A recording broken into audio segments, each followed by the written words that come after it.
Assalamualaikum warahmatullahi wabarakatuh. Halo semuanya. Pada video kali ini, kita akan membahas tentang metode penelitian kuantitatif.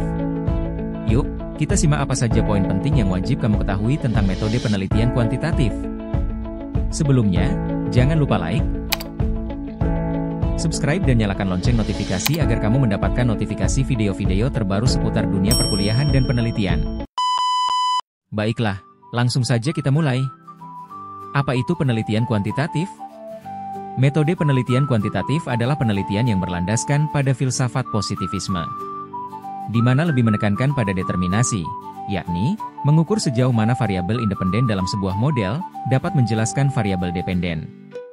Kemudian measurement, yakni proses pengumpulan data menggunakan alat berupa instrumen untuk mengukur variabel dalam bentuk angka, sehingga mendapatkan hasil yang objektif dan terukur. Dan yang terakhir, penelitian kuantitatif juga menekankan teori verification, yakni proses pengujian untuk membuktikan atau memvalidasi suatu teori berdasarkan data empiris. Dan menguji suatu teori atau hipotesis telah sesuai atau tidak dengan kenyataan yang didapatkan peneliti sebelumnya. Berikutnya adalah jenis-jenis penelitian kuantitatif.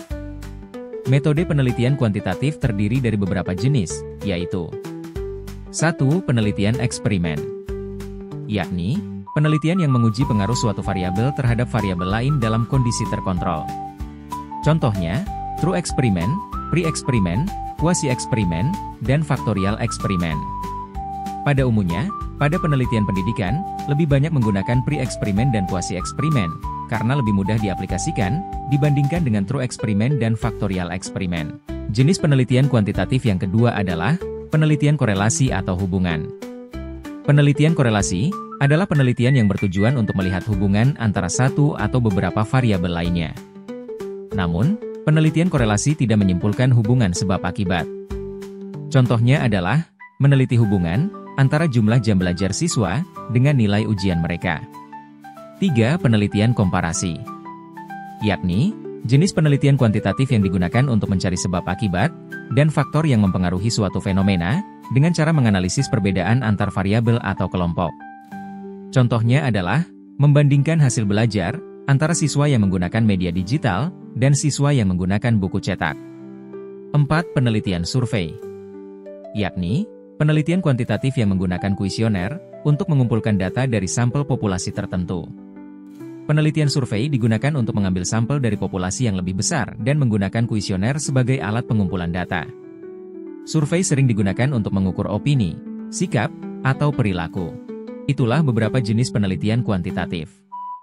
Kira-kira, kamu lebih memilih menggunakan jenis yang mana? Tuliskan jawabanmu di kolom komentar. Nah, lalu, kapan kita sebaiknya menggunakan metode penelitian kuantitatif? 1. Mendapatkan informasi yang luas. Metode ini ideal ketika peneliti membutuhkan data yang mencakup populasi besar dan ingin mendapatkan kesimpulan yang dapat digeneralisasikan. 2. Menguji hipotesis. Ketika penelitian ingin menguji kebenaran hipotesis yang telah dirumuskan. 3. Mengatasi keraguan terhadap validitas pengetahuan. Metode ini digunakan untuk menguji validitas teori atau pengetahuan yang ada melalui data empiris. 4. Mengukur pengaruh perlakuan. Metode ini cocok digunakan ketika peneliti ingin mengetahui efek dari suatu intervensi atau perlakuan terhadap variabel lain. 5. Mendapatkan data empiris dan terukur. Data yang dihasilkan dalam penelitian kuantitatif dapat diukur secara objektif dan dinyatakan dalam angka.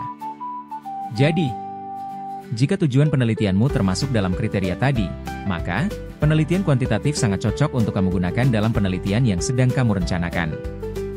Mari kita lanjut.